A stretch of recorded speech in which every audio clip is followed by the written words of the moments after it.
if you're the reserve currency. So you default on the reserve status.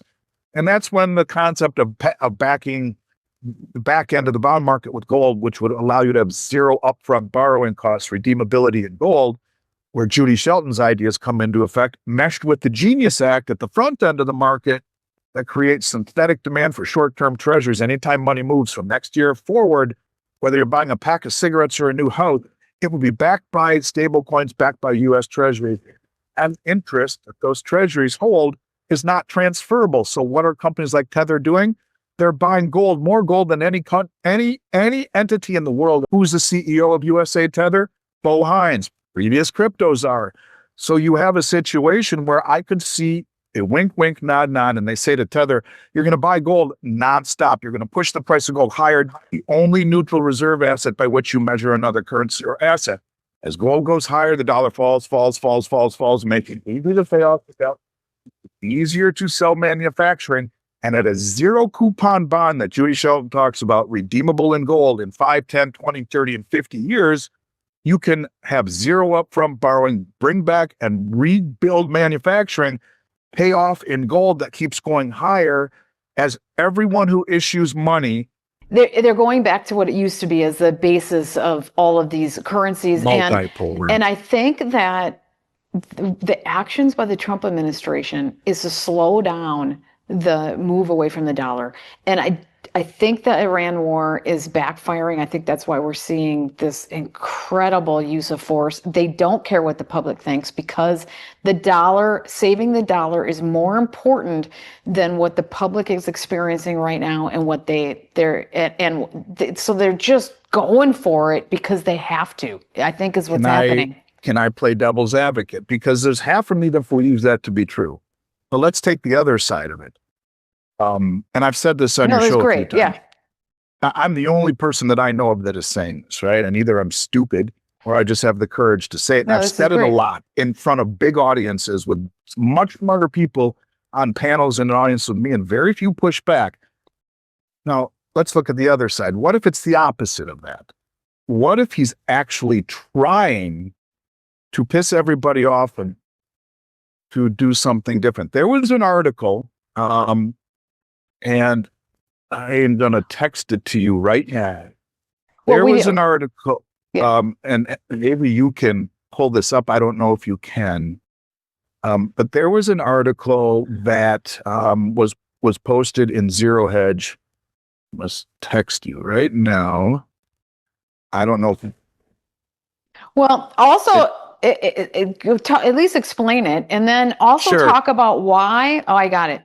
Why Venezuela, when we took them down, the first thing they did is change the trading of oil, because they were trading in yuan and ruby. They were trading in rubles with Russia and China, and immediately they went to trading in the dollar, and that was a big deal. That was the main thing that was going on. I think the other agendas were side agendas, and there probably was other agendas with the drugs and stuff, but those were secondary agendas to the oil and the dollar. Right, and they're certainly not going to take it over and then start selling it in yuan.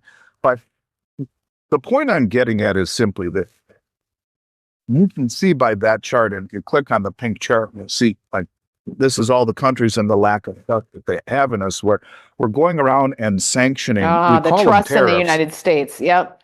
Right. We call them tariffs, but they're not. They're sanctions masquerading as tariffs. And we go around and we are incentivizing, for the most part, through our fiscal irresponsibility and the way that we are behaving, not only as a country here at home, but also, internationally, making other countries question the wisdom of holding assets in dollars and treasuries.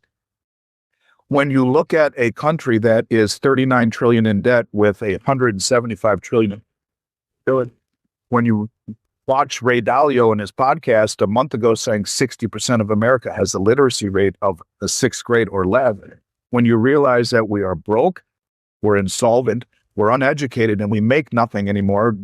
We don't have manufacturing base because of Triffin's dilemma, because of the reserve status, and gap jobs. So what if the only way out of this, there are three ways out of debt. One, produce more than you consume. That's not happening when you've offshored your manufacturing. 2, inflate. Well, that's what they've always done. 3, default. And there's a 4th option, and it's called a soft default on the U.S. reserve status, where you have Vice President Vance publicly saying we can't afford to be the reserve currency anymore. We have no manufacturing base. Where Jared Byrne, Biden's economic advisor, chief economic advisor, wrote a report, dethrone King Dollar. We can't be the reserve currency anymore. How do you do it? Number 1, you promote multipolarity, and you're seeing it by being fiscally irresponsible and doing things that the rest of the world looks at cross-eyed, including calling it tariffs against your allies when they're actually sanctions. That you don't do this, you get hit with a stick. Tariffs are something you do to protect manufacturing, which we don't have. Those aren't tariffs. So we go around sanctioning countries. We're fiscally irresponsible. They look at this administration like, whoa, do we want to be on the wrong side of this? They push everyone into trading. What's that? It's just nutty what's happening. Right. So if that were the case, why? Well, we want to push everyone away from the dollar. Why do you want the dollar to collapse if you're Trump? Number 1, how the hell do you pull off $200 trillion in that environment where you won't make anything anymore and you're uneducated? And AI is here to make the rich way richer and the poor way poorer, and you have maximum efficiency at the expense of millions of jobs. That ain't going to fix it. It's going to make it worse. So what do you do to bring back manufacturing where we are reliant on everything from aspirin, now aircraft parts to military components from China? You have to bring it home. Triffin's dilemma says you can't ever have a manufacturing base if reserve currency. Why? There's countries around the world, let's use Cambodia, who has a ton of manufacturing here that you send to Cambodia. If you don't do enough to provide enough dollars for them to buy oil and to transact global business simply through trade alone. So what happens is they need to sell the Cambodian currency to buy dollars, pushes their currency down and ours up in relation to one another. Over time, Cambodia, Vietnam, who just joined the BRICS, these kinds of countries, their currency gets so devalued against ours that the owners of corporations say, geez, I can manufacture over there for 1/10 what I can here.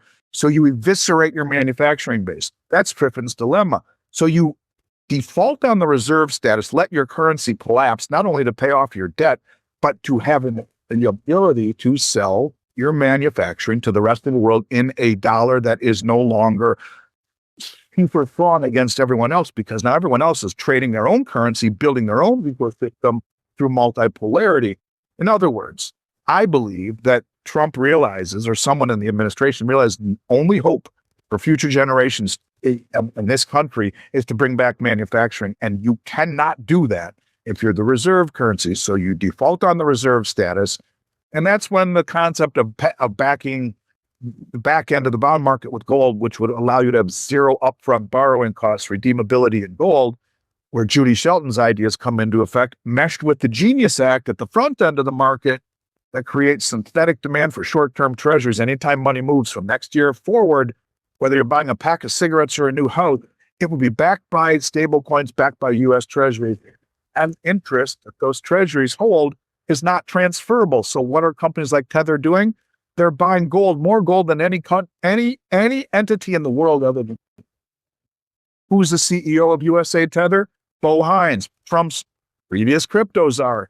So you have a situation where I could see a wink, wink, nod, nod, and they say to Tether, you're going to buy gold nonstop. You're going to push the price of gold higher and higher. What is the only neutral reserve asset by which you measure another currency or asset? As gold goes higher, the dollar falls, making it easier to pay off the debt, easier to sell manufacturing, and at a zero coupon bond that Judy Shelton talks about, redeemable in gold in 5, 10, 20, 30, and 50 years, you can have zero upfront borrowing, bring back and rebuild manufacturing, pay off in gold that keeps going higher as everyone who issues money, January of next year forwards, you'll be backed by 90-day or less short-term treasuries, which stimulates the front end of the curve, keeps the low rates pinned down to the bottom. But that interest goes to buy more gold, which devalues the dollar more, which pushes gold higher, which then goes to pay off the bonds at way fewer ounces of gold down the road. Now, that's a lot to take in, but all I am simply saying to you is that maybe it's the opposite. Maybe it is in this direction. Piss everyone off enough, just enough to abandon the dollar, find alternative trade and settlement routes, have everyone buy gold, let gold go to the moon against a devaluing dollar. We add on to it with the Genius Act, keep buying gold, pushing the dollar down. We sell product to the world, and your grandkids, Sarah, will have a future where we are now the engine of manufacturing, coupled with the engine of ingenuity and AI and all of this stuff. We have a future. Short of that, we're dead in the water. And so I would that's interesting. I would like to hope that Trump is bright enough to say, this is our last chance, because if not, our kids and grandkids are screwed. I mean, that takes a lot of courage, for all of that right? debt and no way to pay it back. That takes a lot of courage to be the person in that situation, to take. And he can't tell the world that's what he's doing. That's why everyone looks at him and says, what the fuck is he doing?